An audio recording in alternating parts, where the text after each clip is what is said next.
Quero chamar a sua atenção nesta noite para o texto da Palavra do Senhor que se encontra em Efésios capítulo 3, a partir do verso 14, do verso 14 ao verso 21. E eu quero chamar a sua atenção para o tema desta mensagem, uma grandiosa oração, uma grandiosa oração. Qual foi a oração mais ousada? Qual foi a oração mais desafiadora que você já fez em toda a sua vida? Qual foi? Você lembra? Talvez você possa lembrar de uma oração feita num momento assim desafiador, quando você precisava adquirir o seu apartamento. Quem sabe a oração mais desafiadora que você já fez foi diante de um conflito familiar, de uma luta familiar, ou quem sabe diante de uma enfermidade, ou diante de uma necessidade material, financeira muito intensa e que exigiu de você uma oração bastante ousada e de chegar à presença de Deus e dizer: Senhor, eu nunca pedi algo tão grande e eu estou pedindo agora ao Senhor. Você consegue lembrar da oração mais audaciosa que você já fez diante do Senhor? Esse texto fala sobre este tema, sobre essa questão. Apresenta para nós uma oração audaciosa do apóstolo Paulo em favor dos Efésios. O apóstolo Paulo, todavia, não está pedindo neste texto nada material. Ele não está pedindo coisa alguma que seja, digamos, palpável, que esteja no campo material. O apóstolo Paulo está apresentando uma ousada oração, suplicando bênçãos espirituais. E às vezes nós esquecemos disso. Às vezes nós esquecemos de apresentar diante do Senhor aquilo que nós desejamos quanto à vida espiritual. Pedimos muita coisa e até questões urgentes e necessárias, sim, sem dúvida, no campo da nossa vida, do nosso cotidiano. Mas às vezes esquecemos de fazer orações ousadas por motivos espirituais. E é isso que o apóstolo Paulo faz nesse texto e é isso que este texto ensina para nós, que podemos nos apresentar diante do Senhor e devemos nos apresentar diante do Senhor com súplicas espirituais que vão fazer toda a diferença em nossa vida, em nossa caminhada com o Senhor. O texto da palavra do Senhor, então, de Efésios capítulo 3, a partir do verso 14 ao verso 21, nos diz assim: Por esta razão, dobro os meus joelhos perante o Pai, de quem toda a família nos céus e na terra recebe o nome, para que, segundo as riquezas da sua glória, vos conceda que sejais interiormente fortalecidos com poder pelo seu Espírito, e que Cristo habite pela fé em vosso coração, a fim de que, arraigados e fundamentados em amor, vos seja possível compreender, juntamente com todos os santos, a largura, o comprimento, a altura e a profundidade desse amor. E assim, conhecer esse amor de Cristo, que excede todo o entendimento, para que sejais preenchidos até a plenitude de Deus.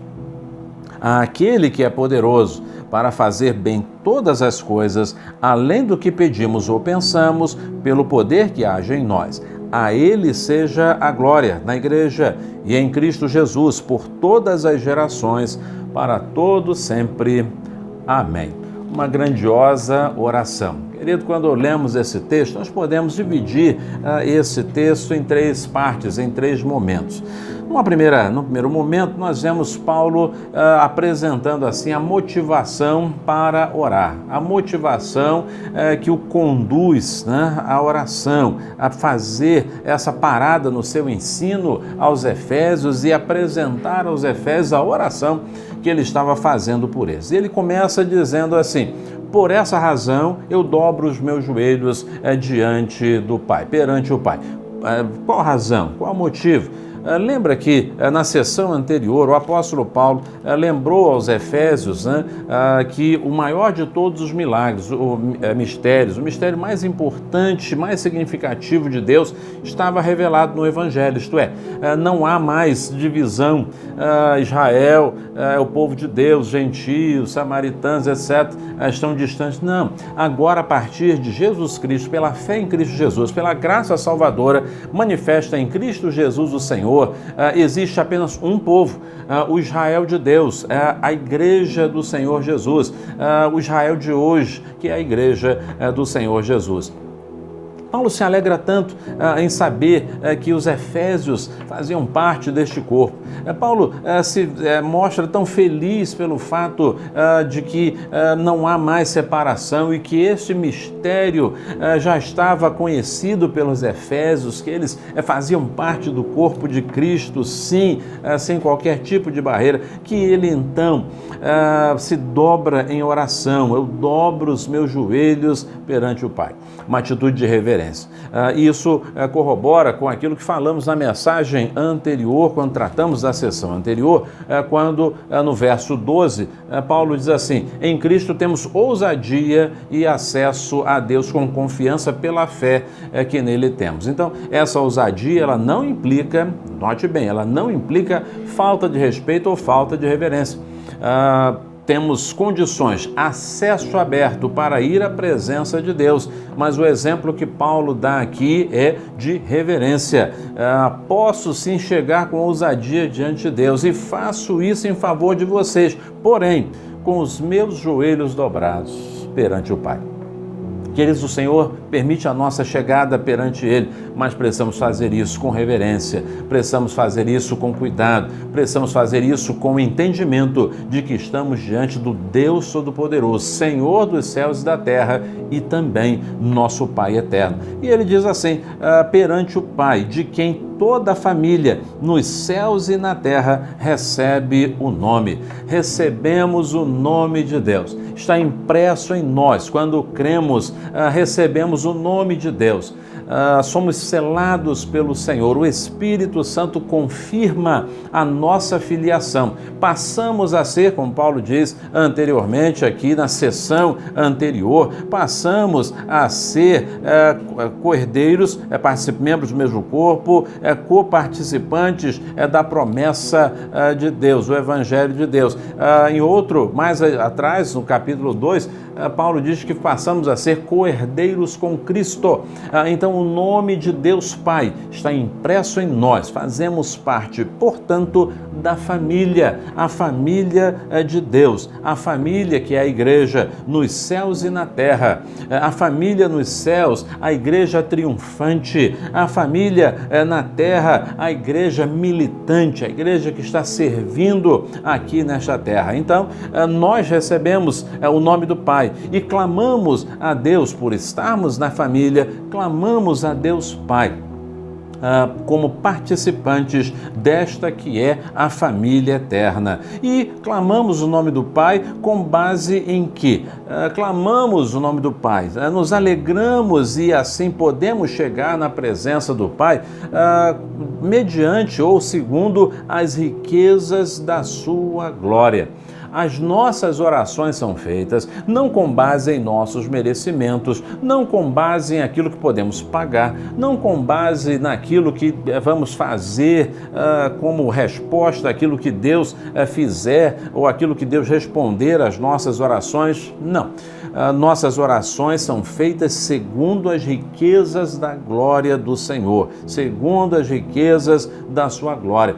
Nossas orações são baseadas no tesouro inesgotável do Senhor, que Ele coloca ao nosso dispor quando cremos em Cristo e passamos a integrar a família eterna do Senhor, o nosso Deus. Então Paulo diz assim, por essa razão, esse mistério revelado, Eu dobro com reverência os meus joelhos diante do Senhor, porque Ele é o nosso Pai, Ele é o chefe dessa família, é o Pai dessa família, e Ele tem um tesouro inesgotável de bênçãos, e é com base neste tesouro que eu faço esta oração por vocês, Efésios. Querido, como é bom poder chegar à presença do Senhor com esta confiança de que somos da família, pertencemos a Deus, Deus tem um tesouro maravilhoso à nossa disposição. Tudo aquilo que precisamos para essa vida e para a eternidade, o Senhor tem reservado para nós.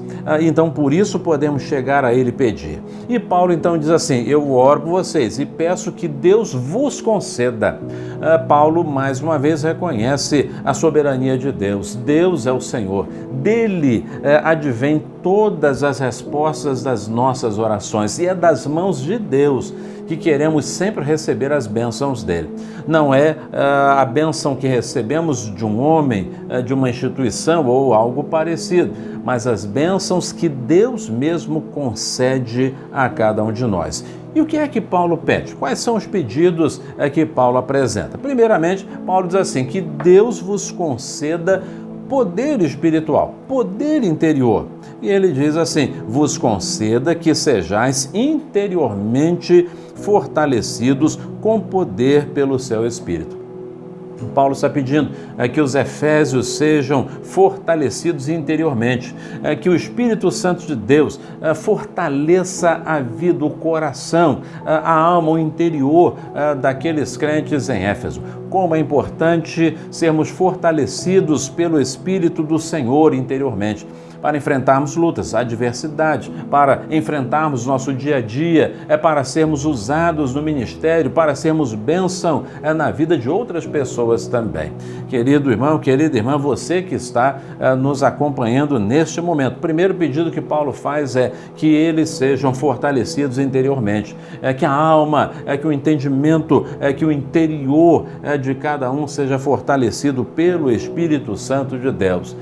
Queremos poder externo, mas o mais importante é o poder interior. Primeiro pedido que Paulo faz. Segundo pedido que Paulo faz está no verso 17, que Cristo habite pela fé em vosso coração. Que Cristo habite pela fé em vosso coração.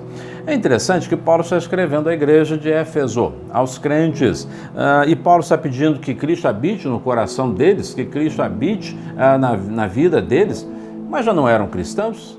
Jesus já não estava presente? Jesus já não era o Senhor da vida deles? Então o original nos ajuda um pouquinho mais. Este habitar aqui, que Cristo habite pela fé em vosso coração, tem o sentido de alguém que chega, o hóspede que chega e ele, na verdade, toma conta da casa. É isso? Ele toma a direção da casa, ele fica tão à vontade, ele fica tão se sentindo em casa que ele passa a comandar as coisas, ele passa a dirigir a casa. Esse habitar, portanto, é o mesmo que sentir-se plenamente em casa. Já foi fazer visita ou até passar alguns dias na casa de alguém e você não se sentiu à vontade? Com restrições daqui, restrições de lá, você não sabia se podia sentar aqui, se podia sentar ali, se podia ir na varanda, se podia dar vontade de ficar sentado só num lugar parado ali e não se mexer, não é isso? Pois é, o que o Senhor, que Paulo está pedindo é que Cristo habite no coração daqueles crentes de uma forma tal que Cristo esteja completamente à vontade, que Ele tenha acesso a tudo, que Ele seja Senhor de tudo, que Ele esteja presente em todas as partes da vida e do coração, que Cristo habite pela fé em vosso coração. Terceiro pedido, a fim de que, arraigados e fundamentados em amor, Paulo pede que o amor do Senhor, que a vida daqueles cristãos sejam fundamentados e arraigados em amor. Paulo então usa duas expressões, uma ligada à plantação, à agricultura, e a outra ligada à edificação, à construção. Arraigado indica algo bem plantado, uma planta que foi bem plantada, uma muda que foi bem plantada, uma semente que foi bem plantada, e por isso ela cresce de uma maneira produtiva. arraigados em Cristo e fundamentados. É aquele prédio, aquela casa que é construída com fundamentos sólidos, inabaláveis, algo bem construído, que vocês estejam bem construídos, bem plantados no amor, o amor do Senhor, o amor que leva à superação de discórdias, de divergências, de falta de unidade, de diferenças, de divergências dentro da própria igreja e da caminhada cristã, arraigados e fundamentados em amor. Quarto pedido que Paulo apresenta, verso 18, que vos seja possível compreender juntamente com todos os santos a largura, o comprimento, a altura e a profundidade desse amor, e assim conhecer esse amor de Cristo, que excede todo o entendimento. Paulo está pedindo conhecimento e compreensão está pedindo conhecimento. Está pedindo compreensão no verso 18, a compreensão está ligada ao intelecto. Que possam compreender, entender racionalmente, juntamente com todos os santos, o quê? A largura, o comprimento, a altura e a profundidade desse amor. O que Paulo está dizendo é que nós precisamos entender, compreender de uma forma clara qual é a largura desse amor de Deus. A largura, esse amor é tão largo que alcança a todos. Paulo ainda está na discussão de que não existe judeu, grego, judeu, gentio, samaritano, outro povo. Não, existe um único povo em Cristo Jesus. Um único corpo de Cristo Jesus. Essa largura que alcança a todos, esse cumprimento do amor de Cristo. O amor de Cristo é que se estende para sempre, que dura para sempre. A altura desse amor é um amor que é tão alto que nos leva aos céus, que atinge os céus, mas ao mesmo tempo a sua profundidade, ele é tão profundo, vai tão fundo, que busca mesmo aquele pecador que achamos que está mais lá no fundo, que está no fundo do poço, ou já passou do fundo do poço. O amor do Senhor alcança essas vidas, porque o amor de Cristo, ele vai na profundidade, ele alcança qualquer pessoa e assim conhecer. Enquanto o compreender aqui é no sentido intelectual, esse conhecer é no sentido de experiência. Que possamos experimentar, conhecer pela experimentação esse amor de Cristo que excede todo o entendimento. Esse amor que não pode ser explicado, não pode ser plenamente conhecido pela mente humana, mas ele pode ser experimentado por nós. Então, Paulo pede que a gente que a gente possa experimentar esse amor tão grandioso que excede o entendimento, que não dá para explicar. Que coisa boa saber que Deus tem um amor tão grandioso e é nesse amor que nós precisamos caminhar e é este amor que precisamos anunciar às pessoas ao nosso redor. Mas há uma outra súplica, há um quinto pedido. Paulo diz assim: para que sejais preenchidos até a plenitude de Deus. Paulo pede que sejamos plenamente, completamente cheios de Deus em nossa vida, que cada parte de nossa vida seja preenchida pela presença grandiosa do Senhor em nosso ser. Que coisa boa! Paulo nos está pedindo para que os crentes sejam bons religiosos, que frequentem os cultos, que leiam a Bíblia de ponta a ponta, que reservem 24 horas por dia para a oração. Tudo isso é muito importante, mas se o Senhor não preencher primeiro a nossa vida, isso só vai ser, na realidade, ritualismos, vazios. Mas o que Paulo pede primeiramente é que cada crente possa ser completamente cheio, completamente tomados pela presença do Senhor em seu coração, para que sejais preenchidos até a plenitude de Deus. E Paulo, então, na terceira e última parte deste texto, ele, então, apresenta a sua conclusão, a conclusão desta oração. E ele diz assim: aquele que é poderoso. Paulo está falando de Deus, então ele está evocando a onipotência de Deus. Ele diz assim: eu estou orando diante daquele que é poderoso, que tem todo o poder, toda a autoridade. Para quê? Para fazer bem todas as coisas. Deus sempre faz todas as coisas com correção. Deus sempre faz tudo com perfeição. Então Paulo sabia, desconfiava nisso. Então ele diz assim: eu estou orando àquele que é poderoso para fazer bem todas as coisas. Deus sempre faz tudo perfeito. Deus nunca erra, Deus nunca se equivoca, Deus nunca dorme, o Senhor está atento e Ele sabe o que é o melhor, tem todo o poder para fazer sempre o melhor em nosso favor. Mas Paulo diz assim: aquele que é poderoso para fazer bem todas as coisas, além do que pedimos ou pensamos. O Senhor vai além, nós não temos a capacidade de ver além. Temos a capacidade de ver aqui e agora, mas Deus vê o além, Ele vê o depois, Ele vê de uma forma mais ampla, Ele vê de uma forma completa e por isso Ele vai além do que pedimos ou pensamos. Imaginamos que se Deus nos der tal coisa é suficiente, Deus olha lá do céu e diz assim: não, isso não é suficiente, então eu vou dar além. Eu vou fazer diferente. E às vezes quando a gente recebe o pacote da resposta de Deus, a gente olha e diz assim: mas não foi isso que eu pedi, não foi isso que eu queria, não era isso que eu queria. Por que Deus mandou isso? Mas depois, quando você abre o pacote, quando você analisa a sua vida, você para e diz assim: era exatamente o que eu precisava e eu não sabia. Eu não sabia que eu precisava exatamente disso e Deus me deu. Deus vai com perfeição além do que pedimos ou pensamos pelo poder que age em nós. O poder que age em nós é a presença de Cristo Jesus como nosso Senhor e Salvador. O poder, a dinamite, conforme Paulo falou no capítulo 2, que foi o poder de Deus que trouxe Jesus de volta à vida, o ressuscitou.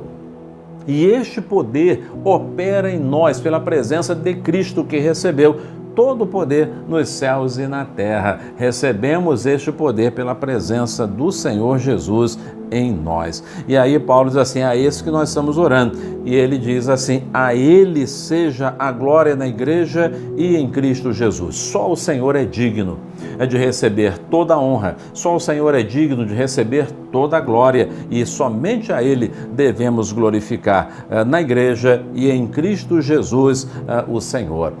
E conclui essa oração, essa súplica, dizendo: por todas as gerações, para todo sempre. O Senhor será glorificado em todos os lugares, para todo sempre, isto é, para toda a eternidade, porque a glória do Senhor é eterna, a glória do Senhor nunca acabará, e nós precisamos sempre dirigir as nossas súplicas e orações a este Senhor Deus Todo-Poderoso.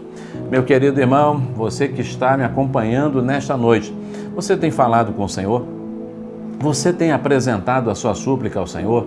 Talvez você esteja esquecendo de pedir isso que Paulo pediu, de clamar ao Senhor por essas bênçãos espirituais que, recebidas no seu coração, darão condições de você prosseguir em uma vida vitoriosa em todos os sentidos. É aquilo que devemos pedir, sabendo que o mais o Senhor vai realizar em nossa vida. Então, querido, nesta ocasião, nesta noite, eu quero convidar você a clamar ao Senhor por essas bênçãos espirituais, fortalecimento interior, a presença, a vontade de Cristo em sua vida, que você esteja arraigado, bem plantado, fundamentado no Senhor, que você possa experimentar a compreensão e o entendimento do amor de Cristo e que você seja plenamente preenchido pela presença maravilhosa do Senhor em sua vida e em seu coração. E se você não tem Jesus Cristo ainda como seu Senhor e Salvador, entregue a sua vida nas mãos de Jesus agora, nesse mesmo momento, dizendo: Senhor, entra em meu coração e torna isso realidade em minha vida hoje e para todo sempre. Querido Pai, neste momento eu quero agradecer, porque podemos chegar à Tua presença e apresentar orações diante de Ti, não com base em nossos merecimentos, mas no Teu tesouro insondável de bênçãos reservadas a todo aquele que crê. Que o Senhor possa, assim, nos dar essas bênçãos que Paulo solicitou aos Efésios, que elas também sejam uma realidade em nossa vida. Que possamos, ó Deus, caminhar na Tua presença e, em última análise, sermos cheios, completamente cheios da Tua presença, por meio do Teu Santo Espírito. Ó Deus amado, recebe essa vida que está se entregando em Tuas mãos neste momento. Abençoa o meu irmão e minha irmã na sua casa agora. Abençoa aquele que está assistindo esta mensagem, este culto, aonde ele estiver. Que o Senhor possa estender a Tua mão e manifestar a Tua graça, agora e para todo sempre. Amém.